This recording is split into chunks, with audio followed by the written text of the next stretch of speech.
Hello, Nicholas, Nicanor. welcome, welcome to Ecology Now TV. We're really happy Okay. to have you with us. Yeah, I'm glad. I'm glad to be here. And I might show a lot of your speech that was so beautiful the other night, and what you brought us about world peace. And one of the things I was wondering was, what is a human being? Yeah, that's one of the most complicated questions to ask. I figured I'd start before I wore you out too much. No, it's actually the reason why we're in such a mess. Yeah, right. We're such in a crisis because we don't really know who we are. If we really understand that we are part of this long journey of this creative process from the beginning of the birth of the universe, emergence of life, emergence of consciousness, and the emergence of reflective consciousness, is a consciousness able to reflect on itself, then we begin to get a sense of who we are as human beings today in this planet. I think this is part of our crisis, that we don't really understand who we are, where we came from, and where we're going. Yeah.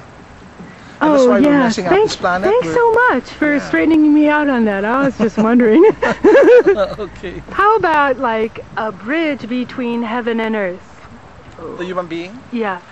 Yeah, to a certain extent, the fact that our consciousness can now encompass the whole universe, that's the cosmos, and we're here on Earth, and we are also going to the depths of the Earth, to the depths of the oceans, and to our own depths. Who else could be that bridge? At this the point, angels?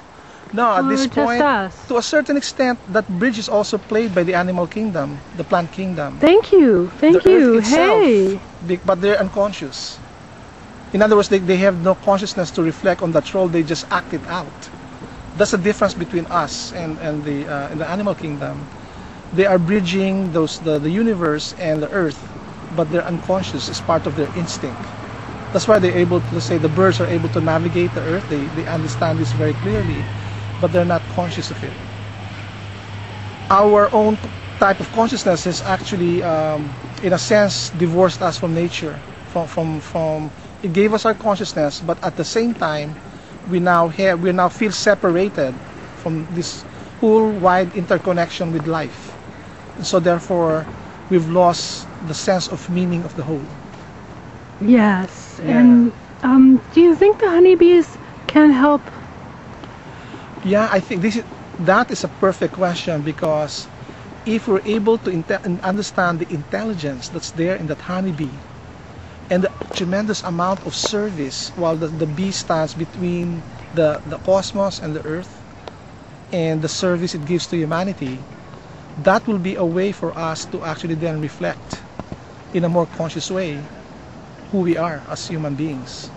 Because for me, for example, the many advantages that the bees bring, we have, as human beings, we return their service by commodifying them.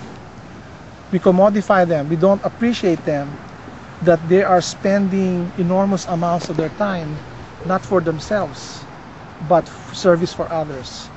I understand, for example, that more than 95% of the honey that they produce is surplus. They only eat 5 to 10%, and the rest goes to the service of the whole. Can you imagine if you produce an economy like that? We won't have poverty, we won't have wars. People are producing for others. That for me is the basic essential nature of the economy. So this is what I mean to say by this instinctive knowledge is there instinctively in the bees. But as human beings, because we have developed a certain amount of freedom due to our separation, we now have to consciously reintegrate ourselves into the whole. And in this context, bees among others can give us a very powerful lesson of what it means to really come together for the whole again. Thank you so much. Just one more question. What's the greatest reason I should go biodynamic if I'm one of these monoculture farms? Suppose I'm making $3 million a year as a monoculture farm with 580 acres of tulips. Right. Well, that's a very difficult... Or worse still, I'm using neonicotinoids to make money off of the almond trees. Right. That is really a question of what your understanding is of your meaning here on Earth. Okay. In fact, if you're just here to really just separate ourselves and exploit and control nature, then it will be very hard to get off that model that you just stated. I'm making lots of money. It's all about myself. I don't care what's happening to other people, whether I'm destroying or killing bees in the process. The future is far enough away that I can just ignore it. Yeah. It'll never come up to bite my karma. Yeah. Will it come up to bite their karma, darling? In this case, it's really obvious if you kill bees, we are all in hot trouble, really deep trouble, because bees, bees are actually, as we know, pollinating most of our crops. We're gonna have vegetables, fruits, a whole lot of other food. Only the self-pollinating grains will be left. So do we want to live in a world like that? Aside from all the other functions of flowers and butterfly and the flowering world, we're so short-sighted, and this is the reason why we are in big trouble today in this planet. The climate change is just one symptom of this whole thing. The dying off of the bees is just another symptom of the fact that we don't really understand what bees are, who they are, what their role is in human existence, in planetary existence. That's so true. And can I ask you 2 more questions? Yeah, sure. Oh, great. Okay, great. The first one is, what brought you to biodynamics many years ago, 30 years ago? Well, and it was here at the beautiful Threefold Center, right? That you first. And did you come for a year? Did you come for an internship? I heard about biodynamics in the university in the Philippines. I was studying in a school run by Jesuits. It's called Xavier University.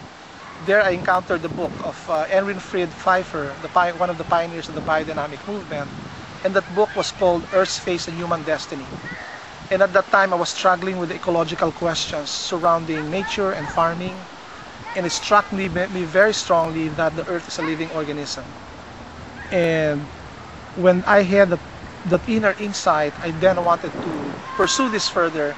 But in the Philippines, there was no occasion to pursue biodynamic. So I had to wait. Actually, I found out about it in '69. I had to wait almost 10 years. Wow. When I then went to the United States, fighting the Marcos dictatorship in terms of the nuclear power. And then in that process, I found out about the Pfeiffer Center and lecture course here on biodynamic, workshops on biodynamic. I attended. And that was the beginning of the journey with biodynamic agriculture. And it's not finished until today, because life, the mysteries of life, the beauties of life, the intricacies of life cannot really be totally captured and understood in one lifetime. And it's actually scientific hubris to say that we know everything, that we can engineer this planet, that we can recreate all of these things without a sense of our moral responsibility to those around us. Absolutely. And finally, we were defining biodynamics. We were talking about the challenge we all have in defining biodynamics, and I'm interested in it. Do you have your definition? Yeah, that you'd like to perhaps share with the world? Yeah, it's biodynamics is about understanding what life really is and how one works with life in all spheres of life, in all spheres of existence, including farming. So that for me is biodynamic, because the fact that modern humanity has lost its notion of what is alive, what's living. I mean, the fact that modern science defines a human being as a biochemical machine or life as DNA shows us how far we've gone from a true conception of what life is. So biodynamic tries to bring back that sense of life, of livingness, and our profound interconnectedness with all that is around us. And that interconnectedness is one of the key aspects of life itself. We cut off these interconnections, then life turns into death. And this is exactly what has happened with the whole problem with bees. We've lost the sense of their interconnectedness with everything, including ourselves and our relationship to them. Well, thanks for straightening us out. Nicanor Perlas, my biggest interview so far. Yeah, hi. Je t'aime. Hello. Je t'aime tant. Yeah, hello. Merci tant. Yeah, okay. You're so cool. Yes, thanks, Dana. Thanks so much. You're welcome. Okay. It was a pleasure. Yeah.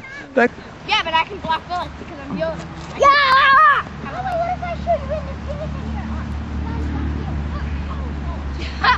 I saw your penis! Yeah.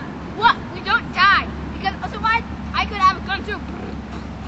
Sorry. You're dead. No, no dying. Yes! You have to kill